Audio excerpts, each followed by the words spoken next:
Buenos días, mi nombre es Julia Medina y el día de hoy vamos a resolver el primer parcial de nuestra materia Control de Calidad. Evaluación del tema 1, valor 25%. Capacidad de proceso.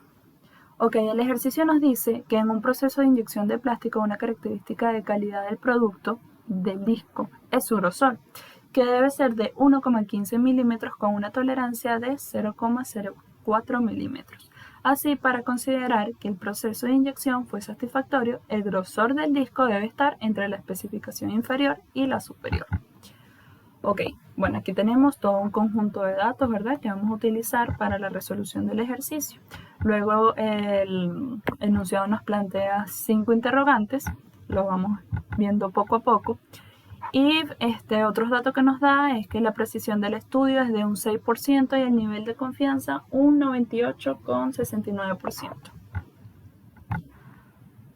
Ok, lo primero que se realizó, bueno, aquí están todos los datos, ¿no?, que nos planteó el ejercicio. Luego realicé la serie de todos esos datos de menor a mayor. Al finalizar la serie, hice una autosuma, el cual me dio un valor de 147,33.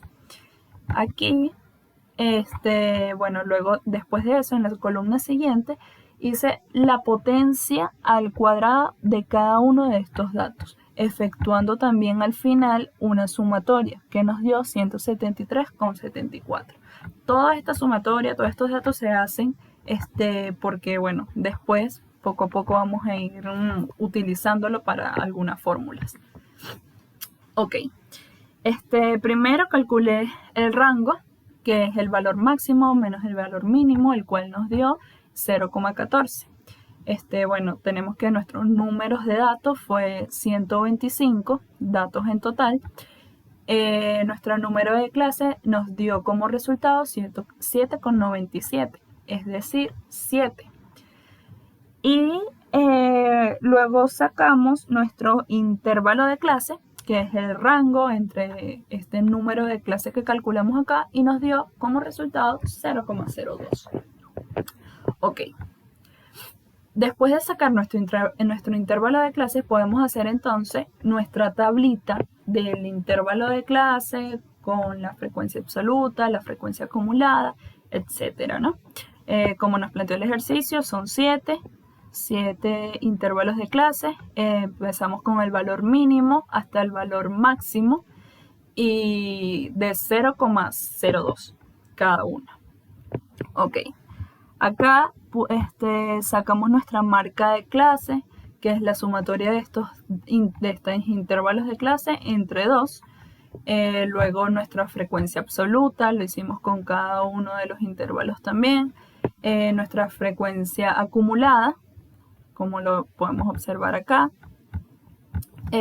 Luego se procedió a hacer el cálculo de nuestra frecuencia absoluta por nuestra marca de clase y aplicamos una autosuma al final.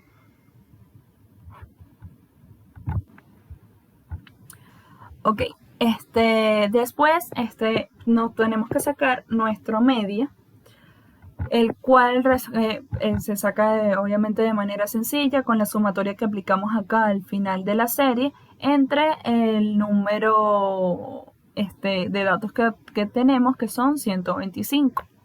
Eso nos da como resultado entonces 1,179.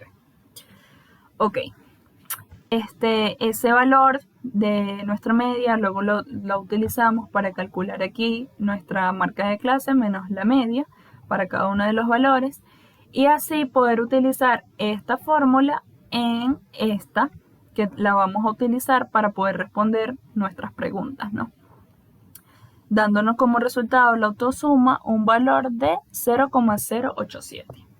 Ok, después de realizar esta larga tabla, se calcula nuestra desviación estándar.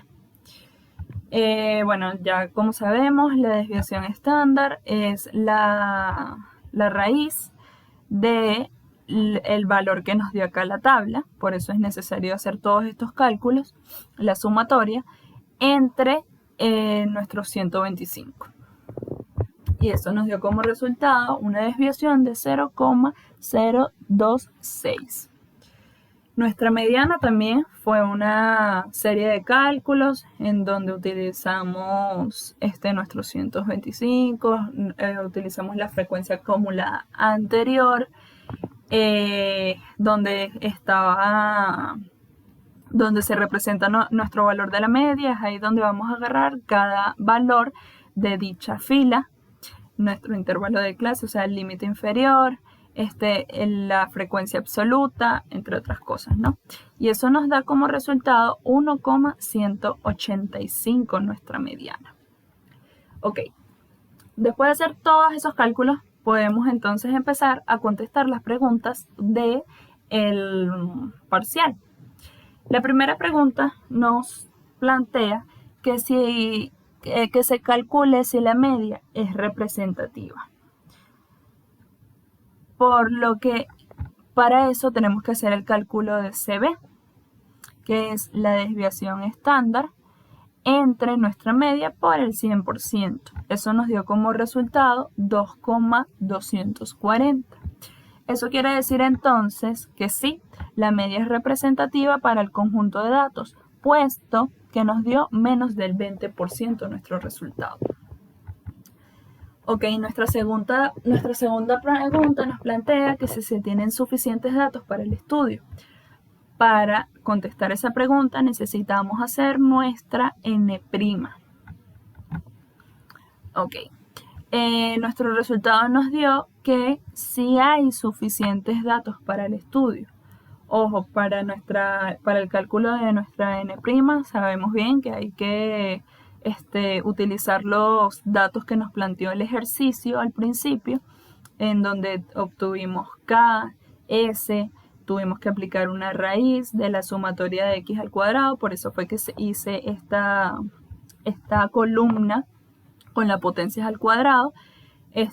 Al final nuestra sumatoria de acá la elevé al cuadrado también entre dicha sumatoria, ¿no? Esta fórmula es un poco complicada, pero es fácil. Eso nos dio como resultado entonces el 0,886, dándonos así como conclusión que sí hay suficientes datos para el estudio. Ok, nuestra tercera pregunta nos dice que si el proceso es bueno o malo. Para eso tenemos que hacer el cálculo de nuestra IRP. Pero para obtener nuestros datos, nuestro resultado del IRP, primero tenemos que calcular nuestro límite inferior de proceso y nuestro límite superior de proceso. El límite inferior de proceso nos dio como resultado 1,099 y nuestro límite superior de proceso nos dio como resultado 1,258. Así pudimos entonces calcular nuestro IRP, el cual nos dio como resultado 0,505. ¿Qué quiere decir esto? Que el proceso es anormal, genera pérdidas. Hay que realizar estudios de métodos y de inspección al 100%. ¿Por qué? Porque este resultado es menor a 1. Ok. Nuestra cuarta interrogante nos manda a calcular, de ser necesario, que sí es necesario, el porcentaje defectuoso del teórico y práctico. Ok, nuestra Z práctica, ¿no? Al hacer el cálculo respectivo nos dio como resultado 8,005.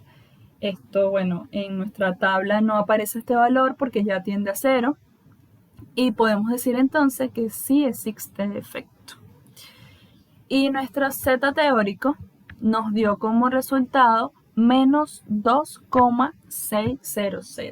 Al buscar este resultado en la tabla, sí aparece y nos dice que tenemos un 0,47% de error teórico defectuoso. Finalmente, podemos hacer nuestra gráfica, nuestro histograma. Ok, Aquí podemos ver entonces cada uno de los datos reflejados con su frecuencia. Podemos ver el límite de cómo calculamos todo esto, el límite de especificación inferior y el límite de especificación superior. Estas fueron las especificaciones que nos planteó el ejercicio. Este es el límite inferior de proceso y el límite superior de proceso, y por supuesto aquí tenemos nuestra media. Ok, ¿qué nos dice estos datos?